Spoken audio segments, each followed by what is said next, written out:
The Count of Monte Cristo. Chapter 70. The Ball. It was in the warmest days of July, when in due course of time the Saturday arrived upon which the ball was to take place at M. de Morcerf's. It was 10 o'clock at night. The branches of the great trees in the garden of the Count's house stood out boldly against the azure canopy of heaven, which was studded with golden stars, but where the last fleeting clouds of a vanishing storm yet lingered. From the apartments on the ground floor might be heard the sound of music, with the whirl of the waltz and gallop, while brilliant streams of light shone through the openings of the Venetian blinds. At this moment the garden was only occupied by about 10 servants, who had just received orders from their mistress to prepare the supper, the serenity of the weather continuing to increase. Until now, it had been undecided whether the supper should take place in the dining room, or under a long tent erected on the lawn, but the beautiful blue sky, studded with stars, had settled the question in favor of the lawn. The gardens were illuminated with colored lanterns, according to the Italian custom, and, as is usual in countries where the luxuries of the table, the rarest of all luxuries in their complete form, are well understood, the supper table was loaded with wax lights and flowers. At the time the Countess of Morcerf returned to the rooms, after giving her orders, many guests were arriving, more attracted by the charming hospitality of the Countess than by the distinguished position of the Count. For, owing to the good taste of Mercedes, one was sure of finding some devices at her entertainment worthy of describing, or even copying in case of need. Madame Danglars, in whom the events we have related had caused deep anxiety, had hesitated about going to Madame de Morcerf's, when during the morning her carriage happened to meet that of Villefort. The latter made a sign, and when the carriages had drawn close together, said, "You are going to Madame de Morcerf's, are you not?" "No," replied Madame Danglars. "I am too ill." "You are wrong," replied Villefort significantly. "It is important that you should be seen there." "Do you think so?" asked the Baroness. "I do. In that case I will go." And the two carriages passed on towards their different destinations. Madame Danglars therefore came, not only beautiful in person, but radiant with splendor. She entered by one door at the time when Mercedes appeared at the door. The Countess took Albert to meet Madame Danglars. He approached, paid her some well-merited compliments on her toilet, and offered his arm to conduct her to a seat. Albert looked around him. "You are looking for my daughter?" said the Baroness, smiling. "I confess it," replied Albert. "Could you have been so cruel as not to bring her? Calm yourself. She has met Mademoiselle de Villefort, and has taken her arm. See, they are following us, both in white dresses, one with a bouquet of camellias, the other with one of myosotis. But tell me, well, what do you wish to know? Will not the Count of Monte Cristo be here tonight?" 17, replied Albert. "What do you mean?" "I only mean that the Count seems the rage," replied the Viscount, smiling, "and that you are the 17th person that has asked me the same question. The Count is in fashion. I congratulate him upon it. And have you replied to everyone as you have to me? Ah, to be sure, I have not answered you. Be satisfied, we shall have this lion. We are among the privileged ones. Were you at the opera yesterday?" "No." "He was there." "Ah, indeed? And did the eccentric person commit any new originality? Can he be seen without doing so?" Elssler was dancing in Le Diable Boiteux. The Greek princess was in ecstasies. After the cachucha he placed a magnificent ring on the stem of a bouquet, and threw it to the charming danseuse, who, in the third act, to do honor to the gift, reappeared with it on her finger. "And the Greek princess? Will she be here?" "No, you will be deprived of that pleasure. Her position in the Count's establishment is not sufficiently understood. Wait. Leave me here, and go and speak to Madame de Villefort, who is trying to attract your attention." Albert bowed to Madame Danglars, and advanced towards Madame de Villefort, whose lips opened as he approached. "I wager anything," said Albert, interrupting her, "that I know what you were about to say." "Well, what is it? If I guess rightly, will you confess it?" "Yes." "On your honor?" "On my honor." "You were going to ask me if the Count of Monte Cristo had arrived, or was expected." "Not at all. It is not of him that I am now thinking. I was going to ask you if you had received any news of Monsieur Franz." "Yes. Yesterday. What did he tell you? That he was leaving at the same time as his letter. Well, now then, the Count? The Count will come, of that you may be satisfied. You know that he has another name besides Monte Cristo? No, I did not know it. Monte Cristo is the name of an island, and he has a family name. I never heard it. Well, then, I am better informed than you. His name is Zacone. It is possible. He is a Maltese. That is also possible. The son of a shipowner. Really, you should relate all this aloud. You would have the greatest success. He served in India, discovered a mine in Thessaly, and comes to Paris to establish a mineral water cure at Auteuil. Well, I'm sure, said Morcerf. This is indeed news. Am I allowed to repeat it? Yes, but cautiously. Tell one thing at a time, and do not say I told you. Why so? Because it is a secret just discovered. By whom? The police. Then the news originated at the prefect's last night. Paris, you can understand, is astonished at the sight of such unusual splendor, and the police have made inquiries. Well, well, nothing more is wanting than to arrest the Count as a vagabond, on the pretext of his being too rich. Indeed, that doubtless would have happened if his credentials had not been so favorable. Poor Count! And is he aware of the danger he has been in? I think not. Then it will be but charitable to inform him. When he arrives, I will not fail to do so. Just then, a handsome young man, with bright eyes, black hair, and glossy mustache, respectfully bowed to Madame de Villefort. Albert extended his hand. Madame, said Albert, allow me to present to you Maximilian Morel, captain of Spa, one of our best and, above all, of our bravest officers. I have already had the pleasure of meeting this gentleman at Auteuil, at the house of the Count of Monte Cristo, replied Madame de Villefort, turning away with marked coldness of manner. This answer, and especially the tone in which it was uttered, chilled the heart of poor Morel. But a recompense was in store for him. Turning around, he saw near the door a beautiful fair face, whose large blue eyes were, without any marked expression, fixed upon him, while the bouquet of myosotis was gently raised to her lips. The salutation was so well understood that Morel, with the same expression in his eyes, placed his handkerchief to his mouth. And these two living statues, whose hearts beat so violently under their marble aspect, separated from each other by the whole length of the room, forgot themselves for a moment, or rather forgot the world in their mutual contemplation. They might have remained much longer lost in one another, without anyone noticing their abstraction. The Count of Monte Cristo had just entered. We have already said that there was something in the Count which attracted universal attention wherever he appeared. It was not the coat, unexceptional in its cut, though simple and unornamented. It was not the plain white waistcoat. It was not the trousers, that displayed the foot so perfectly formed. It was none of these things that attracted the attention. It was his pale complexion, his waving black hair, his calm and serene expression, his dark and melancholy eye, his mouth, chiseled with such marvelous delicacy, which so easily expressed such high disdain. These were what fixed the attention of all. Upon him, many men might have been handsomer, but certainly there could be none whose appearance was more significant, if the expression may be used. Everything about the Count seemed to have its meaning, for the constant habit of thought which he had acquired had given an ease and vigor to the expression of his face, and even to the most trifling gesture, scarcely to be understood. Yet the Parisian world is so strange, that even all this might not have won attention had there not been connected with it a mysterious story gilded by an immense fortune.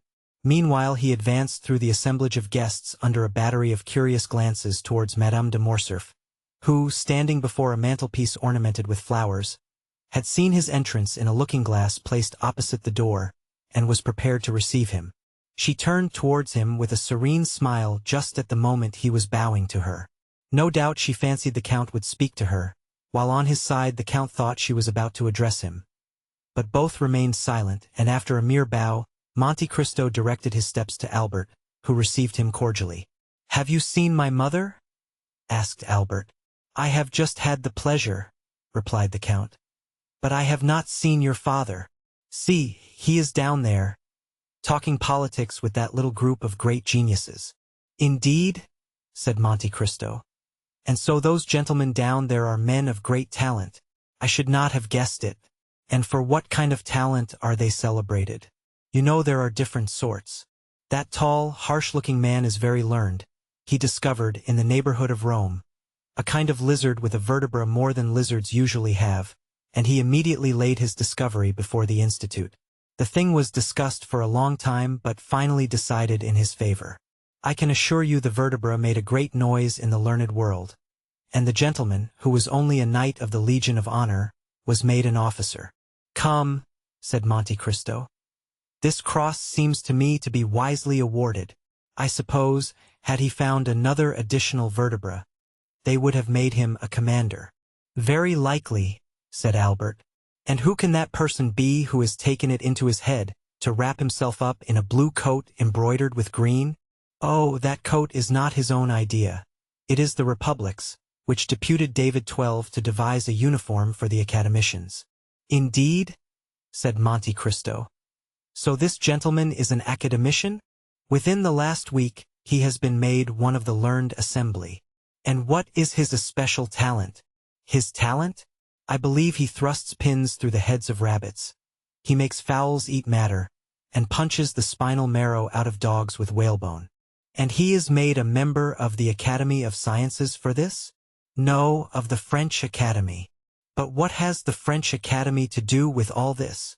"I was going to tell you. It seems that his experiments have very considerably advanced the cause of science."